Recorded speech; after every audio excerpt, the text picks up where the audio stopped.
who will work to fix problems. Hey, I'll just Norton device security for multiple QueenChingAling on here. Let me turn my TV down. Privacy, securing your I've been connections, thinking. whether you're on public Wi-Fi or at home. I've been seriously thinking about some things. And you know, when QueenChingAling gets her brain thinking, that's a dangerous thing. I had a long talk with a gentleman this afternoon. I ain't got my teeth in right now, okay? But I'm not going to put them in. I want to put them in, but I'm not going to. This is fine. This is the way QueenChingAling is right now. She fat and she lazy, and right now she just doesn't want to put her teeth in. But it's time I come clean to some folks, I guess. I mean, maybe I should, maybe I don't need to come clean. But I want y'all to understand that QueenChingAling is not some beauty fake something that all about me thing, you know. QueenChingAling had it rough throughout the years. I know a lot of folks out here hadn't exactly had it rosy-dozy. A lot of people probably had it worse than I had. I didn't actually find out, you know, I used to think, the hell, I'm the worst thing in the whole wide world, until I got put in a situation where God opened my eyes and said, hey, you're not as bad as what you think you are. You're not as bad as what your mind perceives you to be. I was working myself to death thinking about me overtime. And I used to think that I was the ugliest thing. I used to think that I was the most pitiful thing. I used to think I was the dumbest thing God ever stuck on the face of the earth. My thinking at that time was no man's ever going to want me.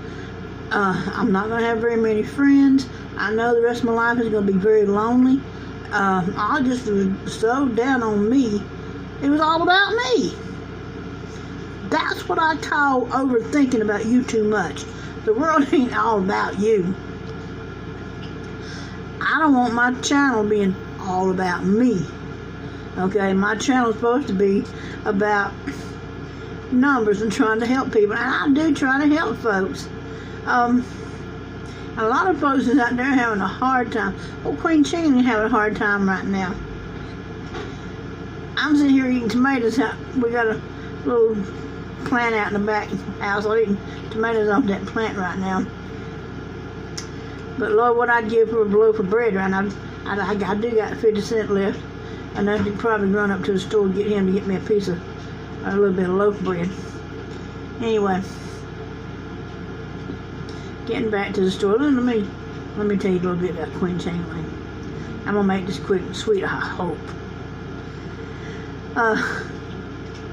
Long back, about 1995 or so. Oh, we got a cat coming up here. Go on, cat. Long about 95, QueenChingAling used to live with her family. And well, behold, her family threw her out. Her mother didn't want her no more. My mother did not want me living in the house with the rest of my family. At the time, and I'm going to tell you what the truth was, I had been married previous to that.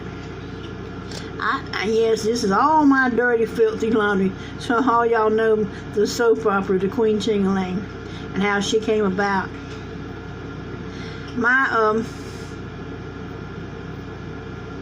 Prior to me being thrown out of my mom's house, I was a mama's girl. I love my mom, and I still to this day. I mean, I love my mother. I don't appreciate what she did to me. I think it was wrong. I grew up a very sheltered life, a country girl. I was just a little old country girl. Never been to the big city, never moved outside of my little bitty community. A little bitty community, Glendale, South Carolina. Trust me, Glendale put QueenChingAling through the ringer back in the day. And I was a typical childhood. I went through the bullying crap, and I went through all that crap in school. I was a fat girl. I grew up very depressed because my father was an alcoholic. He was a flat-out, mean, violent alcoholic. He was weird. He put us under distress. I remember times, this is back in the early 1960s, and the laws have changed now. I wish we could have went back and thrown his ass under the jail for a lot of things that he did. But hey, like I said, back then a man's house was a man's house. He could do what he wanted to with it. Many times my mom's called the Spartanburg County Sheriff out there to the house,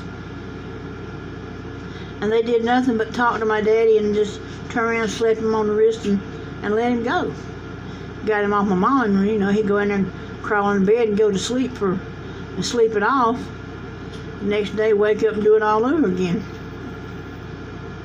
Well, a lot of times I'd spend my nights, and it still happened this way in a lot of families, where the alcohol my father was drinking made him so violent.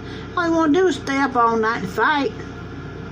And my mama used to say, fight, folks, screw and fuss. Fight, folks, screw and fuss. That's all they ever wanted to do. It's all night long, every night of the week. I remember many nights I'd wake up screaming and crying, because in my mind there was a monster in the house, and there was a monster in the house. But Daddy made us work. That's one thing I can say about my daddy, is that he made us children work. We did heavy, hard man's work. We worked cutting trees down, cutting them up. That was our winter. That was our winter firewood. We worked out in the garden. We worked with the plows, with the tractors, taking off his beam poles, his bush hogs and stuff.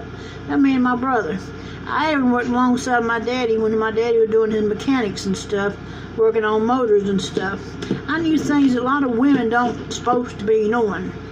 Hell, by the time I was 5 years old, I knew how to change a car tire.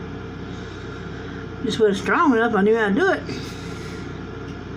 But because of my daddy's violence, that led me to be mean. I was really mean when I was a child. I was disrespectful to my grandmother, somewhat disrespectful to my mother. So therefore, I got to say, if I got a butt beating, I probably deserved it. And I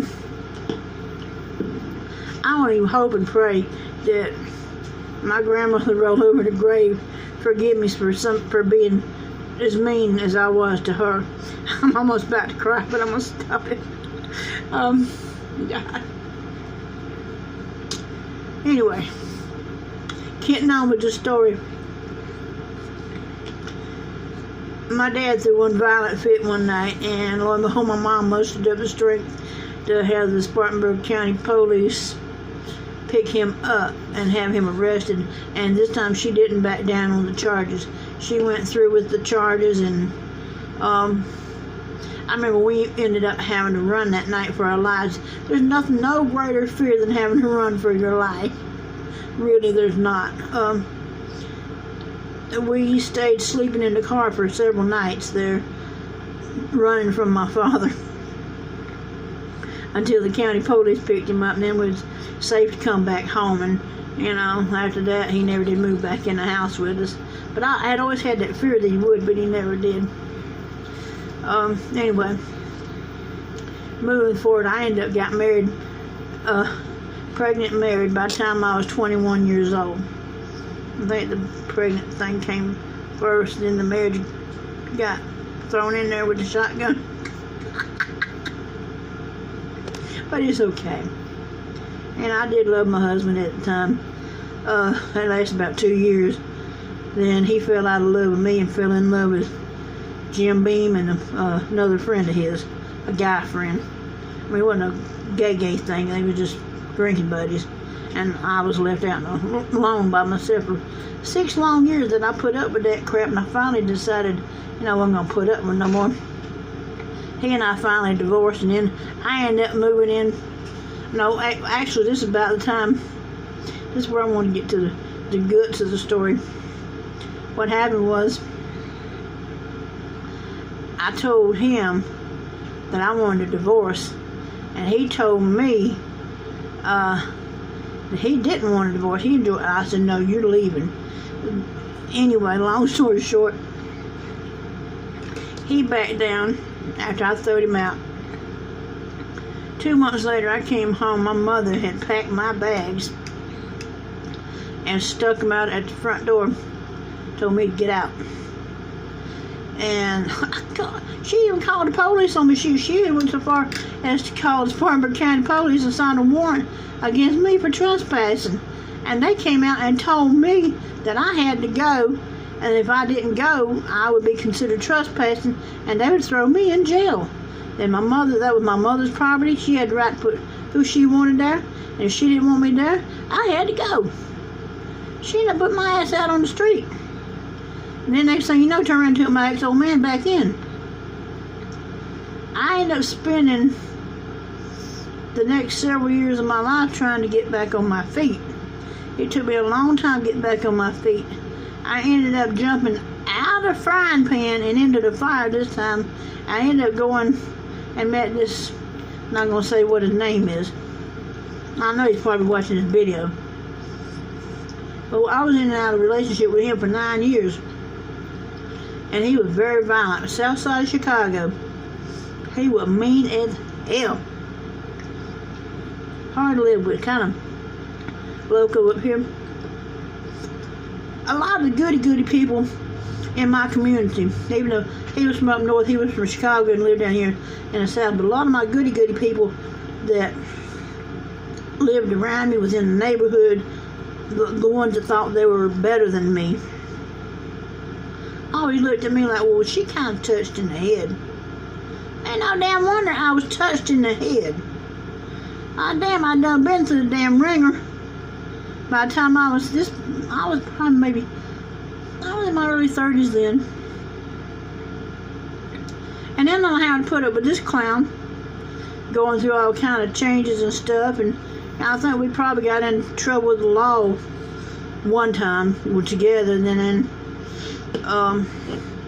he pushed me into trouble with the law with some other crap that he done, writing checks. Took my darn checkbook, stole it, wrote up a whole mess load of checks that I couldn't catch up with. Long story short, I ended up got thrown in jail for a good while. And but jail taught me something. What it did was it set QueenChingAling down on her butt to get me to rest. And I was in lockup with a lot of other girls in there that were in worse shape, in there for worse charges than I ever had time to be. I got to see a whole different light, a whole different breed of girls, a whole different situation. Some not so bad, some were just plain out terrible. And I realized to myself, it wasn't all about me. Yeah, I'd had a rough life and all, but there were other folks out there hurting too. There were other folks out there that were going through some stuff. So, anyway, after jail, and I got out of that situation, I was here in Columbia by that time. And what happened then was they had dropped me off. I had told the jail had asked me, where did I want to go? I said, well, I'm not going back home. They said, where do you want to go? I said, just take me downtown, drop me off, and I'll be fine. As long as I'm away from this place, I'll be just fine. So the chaplain of the church had arranged a ride for me and some other girls that was getting released that day to come down to Columbia to be put out in front of the Salvation Army to take us in. That's where I spent the next couple of weeks. And I remember one time, that first day out, when they let you loose, they turn you loose in the jailhouse clothes, but they don't got the stripes on them, they don't got nothing on them. They just plain. But everybody know what they are. So I'm walking down the street, and I stopped by this liquor store, and I'm trying to ask him where was the Salvation Army thrift store, because I had to go get some clothes. I had no clothes to wear. They took all my clothes in the jailhouse. They didn't give them back. They donate your clothes is what they do. So I go down there. He looks at me and he says, well, the thrift store is about a good long ways from here, and they're probably closed by the time you get. Just go down to the bottom of the hill. There's another thrift store that you can go to. Maybe they can help you. He asked me, he says, let me ask you something. I said, what? He says, when did you get out? I'm like, what? What did you say? He said, when did you get out? I said, how do you know I've been anywhere? He says, I know you an ex-con. You got it all over you. You stick it out like a sore thumb. Man knew I'd been in jail. I went on down to the thrift store and got my clothes. Long story short, I ended up staying at the Salvation Army for 2 weeks. By the time I had got me a job and I had earned enough money to start living in a boarding house in downtown Columbia. And just like I just told somebody this afternoon, I was telling them about, my life was like this. It was like a piss ant just trying to make it. And the little boy would run up picking the piss ant and sticking back 10 feet. I'd go ahead and you know, I'd be up 3 feet. Somebody come back and stick me back 10 feet. And my life was like that, up and down, up and down. It's not in jail, but just up and down, up and down. One bad luck after another. But I had good luck, bad luck, bad luck, good luck, bad luck for a long time. I don't know how many bicycles got stolen from me from down here and coming from downtown. I know I went through at least 10 bicycles. That was all I had to get around in. All I had to ride when I was here in Columbia. And anyway, I went on, I managed to get from the boarding house and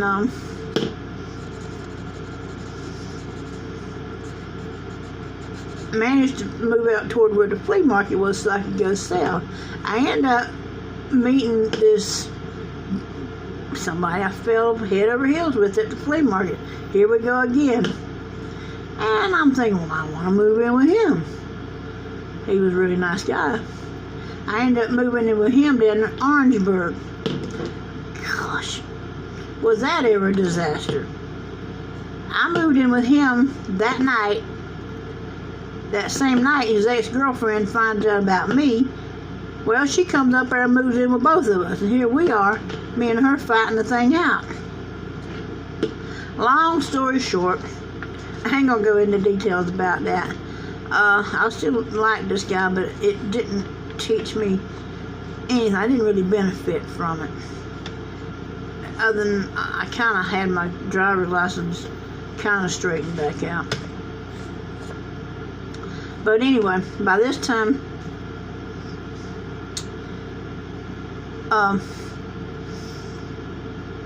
he dumped me, I dumped him, and here I am back up here starting over again. I made it through the next year. Through the next year, I ended up, got a house. Next thing you know, I find out I'm unemployed, can't pay the rent. Bam, landlord threw me out. I'm homeless again. So I ended up staying homeless on and out, in and out, in and out through out time here in Columbia. Long story short,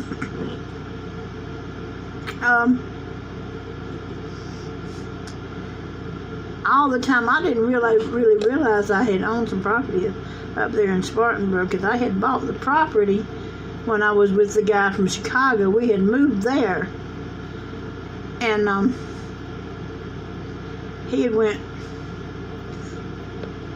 It was very destructive when we were living at that particular house. The neighborhood kids, all the kids in the neighborhood had ganged up one day and had come in my old house. I went in there, and they had went and took the shovels and stuff and busted out all my back windows in my house. I knew it was the kids that had done it, because the ex-boyfriend had come in and we'd seen him running out the darn back door. So, long story short, the ex-boyfriend wasn't nothing but a con either, because I was having to do all the work, having to keep me and him both going, plus make the payments on the property. I thought in the long run that I had lost the property. It turns out that I abandoned the property because I thought the landlord had repossessed the property, but he didn't. He had put the property in my name in order to get me to pay taxes, but I didn't mind. I was paying taxes on the property. And long story short, he ended up, the landlord I'm talking about, somewhere along the line must have passed away, because when I went back to find him about the property, he was nowhere to be found. I called Spartanburg County to ask them. I said, "Who did you say this property belonged to?" And the lady confirmed my name on the deed, said it was my property. Okay. So that's the property that I was having so much problem paying the taxes on last year. Long story short,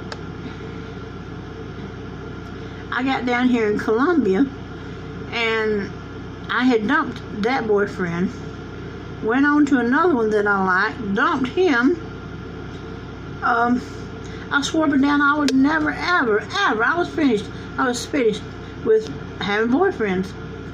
Until one day I prayed to God. I said, "Lord, send me." I told him this way. I said, "Lord, I want an Indian boyfriend." I did not specify, but what I was meaning was I wanted the kind like Native American boyfriend from here in the United States. Sure enough, he sent me Migo from Guatemala. I did not say I wanted me a Guatemalan Mayan Indian, but that's what he sent me. Migo, my little man, was from the Mayan tribe from Guatemala. I fell head over heels over little Migo because he was so cute for one thing, and for another thing, he needed me. And I think he loved me just as much as I loved him. And I did get to spend 3 years of my life with him. I'm starting to cry about that. But Migo passed away in 16. And that's when I started my channel, the QueenChingAling channel. And I mean it to be out here to help people. And times is really hard right now, and that's why, you know, it brings it back to me to tell y'all about all this, because I'm thinking somebody said, "Well, she's all out for her. She's all fake."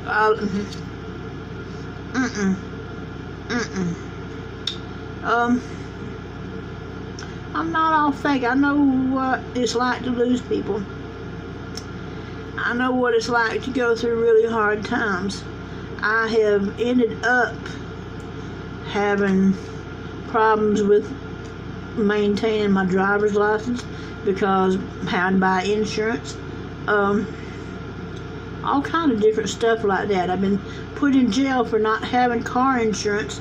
I've been put in jail for a lot of stuff.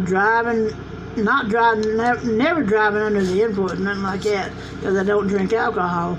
But for driving without insurance, for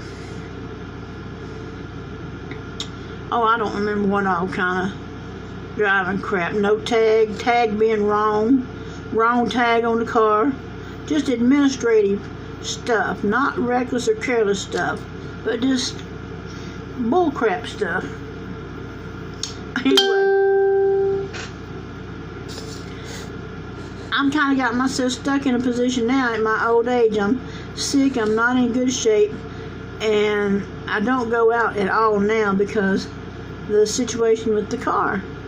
You know, if I get caught now driving with no insurance, no nothing, guess where I get to go? Y'all won't see me no more for about 3 months or better. I had to pay a $2,000 fine. That's 3 months in jail, 90 days in jail, plus a $2,000 fine if I get caught out driving right now until I get my insurance back on my car. I can't run that risk. And that's why I can't go to the food bank. I can't go nowhere. And hey, just going from here up to the grocery store right here in the corner, I'm taking a risk then, because if the police even caught me going from here, getting out on that street, right out there at the end of my driveway, if I turn right or left and the police catch me out in that street out there, my ass is gone. That's it. That's all she wrote. Gone to jail 3 months and a $2,000 fine. That's a hell of a risk to take. That's why I just stay here. That's why I just stay here. Can't go to food bank. I can't go nowhere. I can't do nothing. I just want to tell y'all, I want to clear some things up. Yes, I do know where you come from. I do know where you've been. I'm not fake. I do want to help people. And my channel is about doing the numbers and about helping folks out to get things, to get where we can win something. I'm tired of being broke. I'm telling you, I went to the doctor the other day, and it was for my disability. I went the other day for my disability, and that's what they said was, I believe he really felt like I was disabled, because I could hardly walk in there. Very short of breath. I put on weight, a lot of weight, since I started studying these numbers, and that's because I buckled my head down into it. So now I know what I'm talking about when I do talk. I can't talk a lot about the numbers because people be out there. When I'm talking about people, I'm talking about the gaming commission, whoever puts on the lotteries. All they got to do is flip a button and voila, bam. You know, they done changed the number. And I don't want to get caught out here giving somebody numbers. And they said, well, I bet so much is such and such a dollar. After I done told them not to, on numbers that I gave them, and they didn't win. Not everybody guaranteed to win. Not every, you know, when you decide to play pick 3, pick 4, you're taking a chance. When you pick up a scratch off, you're taking a chance. But my theory is, and always has been, I will stick with it, if you educate yourself enough and know enough about the numbers, you got a good darn chance of hitting, and hitting quite often. I'm gonna stick to that. I tell you, trust me, when QueenChingAling, we'll just put it to you like this: when the fat lady sings and it's all done with, and QueenChingAling is in good standards, it's gonna be hell on wheels. Yes, it is. Just thought y'all want to know a little bit about me. I'm out of here. Y'all take care of yourselves. If you got any questions, you want some numbers, hit old QueenChingAling on that phone number. If you want a chart, like I said, hit old QueenChingAling on that phone number about the chart, and I'll tell you how to get one. Just be QueenChingAling. And not only am I a queen, but you ladies out there are also queens too. Don't forget that one. Just be QueenChingAling. I'm out of here. Ciao, y'all.